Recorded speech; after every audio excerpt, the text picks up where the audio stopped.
मुजफ्फरनगर जनपद में स्थित एक बैंक्वेट हॉल में रविवार को आजाद समाज पार्टी द्वारा एक भाईचारा सम्मेलन का आयोजन किया गया, जिसमें मुख्य अतिथि के रूप में पहुंचे चंद्रशेखर आजाद ने दर्जनों लोगों को पार्टी की सदस्यता ग्रहण करवाई। इस दौरान उन्होंने कहा, बीजेपी को जड़ से उखाड़ने की अब समय आ गया है। 2024 के लोकसभा चुनाव में मुजफ्फरनगर से ही बीजेपी की नसबंदी होगी। उन्होंने आगे कहा, किसानों को फसल के दाम नहीं मिल रहे, मजदूरों को मजदूरी नहीं मिल रही और नौजवान परेशान हैं। 2013 में हिंदू मुस्लिम के नाम पर जो बंटवारा किया, उसी वजह से लोग आज सरकार में बैठे हैं, जिस कारण आज लोग रोटी के लिए भी तरस रहे हैं।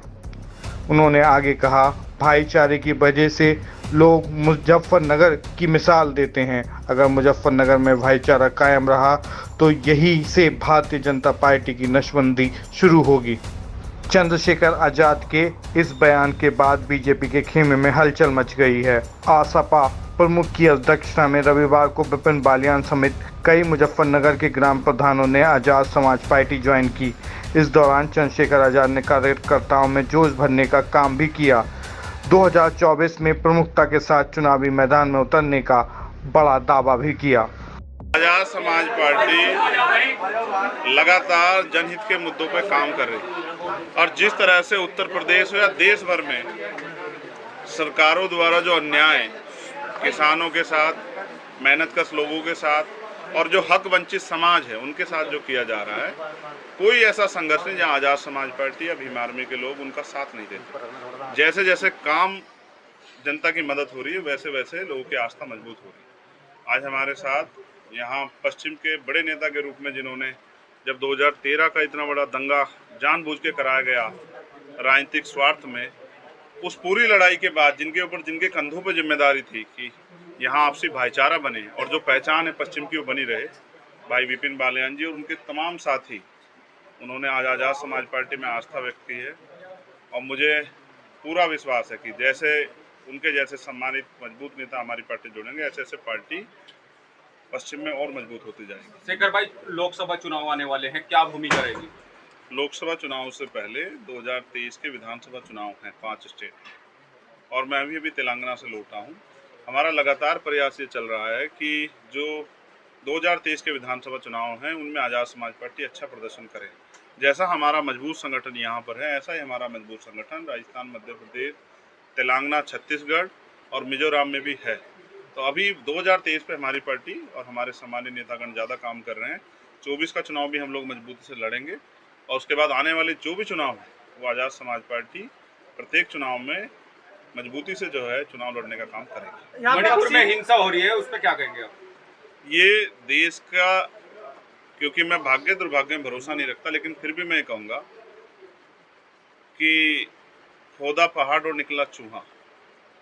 जिन बातों के साथ, दावे के साथ भारतीय जनता पार्टी सरकार में आई थी कि हम एक के बदले 10 सर लाएंगे, ये तो बाहर की बात है। मैं तो बड़ा ताज्जुब में हूँ कि जिस तरह से मीडिया प्रसारित कर दी है कि उन्होंने रूस और यूक्रेन का युद्ध रुकवा दिया। भारत जिस तरह जल रहा है, भारत का एक प्रदेश मणिपुर, एक शब्द कहने के लिए प्रधानमंत्री में नहीं है, ना लोकसभा में जाके विपक्ष का सामना कर पा रहे हैं, ना ही कोई कार्रवाई करा पा रहे हैं।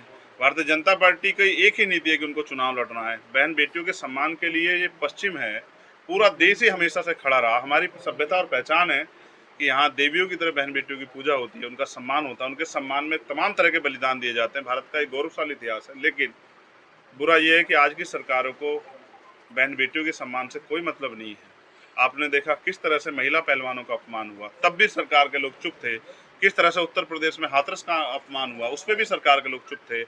किस तरह से दिल्ली का अपमान हुआ, उस पर भी सरकार के लोग चुप थे। जब भी बीजेपी के लोग या उनसे जुड़े हुए लोग अपराध में शामिल होते हैं या उनके द्वारा कानून का जो है मजाक उड़ा जाता है, हमेशा बीजेपी के लोग चुप होते हैं। ये चरित्र जनता देख रही है और जनता आज अपने आप को ठगा हुआ महसूस कर रही है। जिनको हमने ये सोचा था कि रक्षा करेंगे, ये उनके लोग ही आज जो हैं गरीबों की जान लेने पर तुल गए हैं, प्रदेश जल रहे हैं, वो अपनी शक्ति का प्रयोग नहीं कर रहे। इसका मतलब वो मणिपुर छोड़ो, किसी भी प्रदेश में किसी बहन बेटी को न्याय नहीं दिला पाएंगे, ऐसा महसूस होता है। आपने सपा और रालोद का गठबंधन था, लेकिन उन दोनों में आपस में इस बार तालमेल नहीं मिल रही है, क्या कहेंगे इसमें? कहीं ना कहीं गठबंधन टूट रहा है 2024 को लेकर। आप दोनों पार्टी में से किसी पार्टी के कार्यकर्ता नेता नहीं, आपको क्या पता है कि टूट रहा है जुड़ रहा है? क्योंकि जिस तरह से भाई मुझे मेरे दोनों साथी हैं, मुझे अभी तक किसने नहीं बताया कि टूट रहा है जुड़ रहा है। तो ये सब बातें राजनीतिक बातें राजनीतिक नेताओं को पता होती है, मुझे तो बताया नहीं भाई, मैं तो उनका सहयोगी हूँ, आपको बताया तो अलग बात जिस तरह से है। खबर चल रही है खबर तो मीडिया के लोग चलाते हैं, खबर कोई नेता थोड़े चलाता है, आप कुछ ही चला दो चाहे। विपक्षी दलों की ओर से 26 दलों का गठबंधन बना है 2024 को लेकर, क्या आपकी बीमारी भी उसमें शामिल होगी? नहीं, अभी हमारी पार्टी आजाद समाज पार्टी मजबूती से अपने चुनाव की तैयारी कर रही है। भविष्य में क्या होगा इसके बारे में आज कुछ भी कहना संभव नहीं है।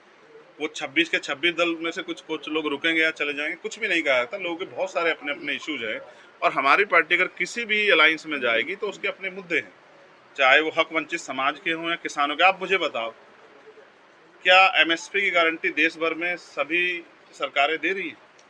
क्या किसान के साथ जो अन्याय हो रहा है या जो नौजवान बेरोजगार घूम रहा है, ये महंगाई बढ़ रही है, कहाँ जहाँ सब जगह विपक्षी सरकारें क्या वो कर पा रही हैं? तो हमारे मुद्दे हैं, हम अपने मुद्दों के साथ जाएंगे। हम अपने क्षेत्र का विकास चाहते हैं, यहाँ की जनता के लिए खुशहाली चाहते हैं।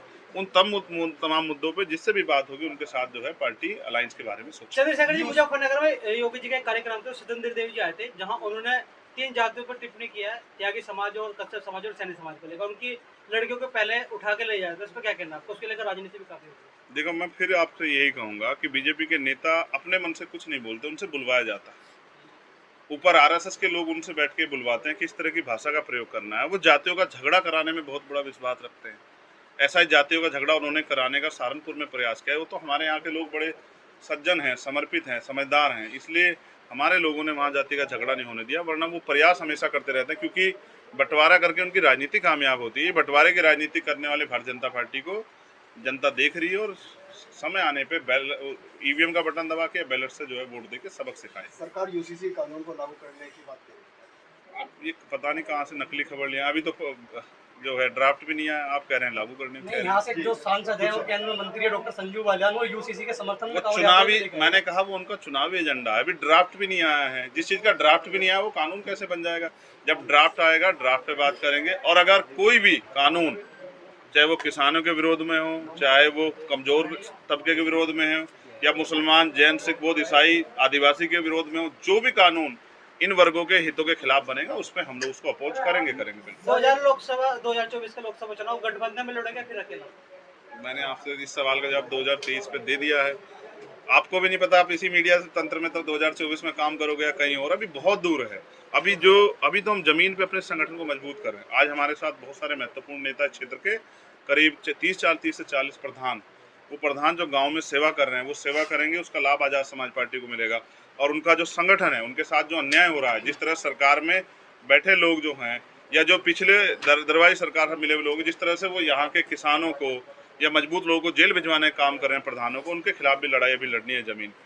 आपकी पार्टी के जो जिला उपाध्यक्ष थे उन्होंने अभी जहर खाया, हाल ही में मुझे जिलाध्यक्ष पर आरोप लगाया था। ये पार्टी के प्रति इनका प्रेम है कि अगर किसी को पार्टी से हटा दिया जाए तो वो अपनी पार्टी इतना लगाव करता है कि उसके बिना एक दिन रहना नहीं चाहता। तो मुझे ऐसे साथियों पे बड़ा गर्व है। लेकिन मैं उनको ये भी कहूँगा कि अभी ये जान देना और ये सब चीजें ठीक नहीं है, उससे आगे बढ़ के अपनी पार्टी को मजबूत करना। उत्तर प्रदेश में बैठे हैं, यहाँ पर बड़ी संख्या में किसानों की फसलें जो बाढ़ से नष्ट हुई है, उस पर आप क्या कहेंगे? क्या उसके लिए भी बीमार में आंदोलन करेगी किसानों के समर्थन में? मैं कह रहा हूँ हम तो आंदोलन कर ही रहे हैं, लेकिन क्या आप निकम्मी सरकार से पूछोगे उत्तर प्रदेश की कि वो किसानों की फसल पे क्या मुआवजा देगी या 2 रुपए 10 रुपए मुआवजा दिखाएगी? किसान को उसकी फसल के दाम तो दे दो। मैं फिर कह रहा हूँ, भारत में किसान ही एक ऐसा पेशा है जिसमें मेहनत किसान की होती है और फसल के दाम सरकार तय करती है। इसलिए हम लोग एमएसपी गारंटी के लिए लंबे समय से मांग कर रहे हैं। और फिर मैं कहूं कि जो किसानों की इतने बड़े पैमाने पे कर्ज के लिए सुसाइड करना पड़ा किसानों को, 700 किसानों ने किसान आंदोलन के बाद जान दे दी थी।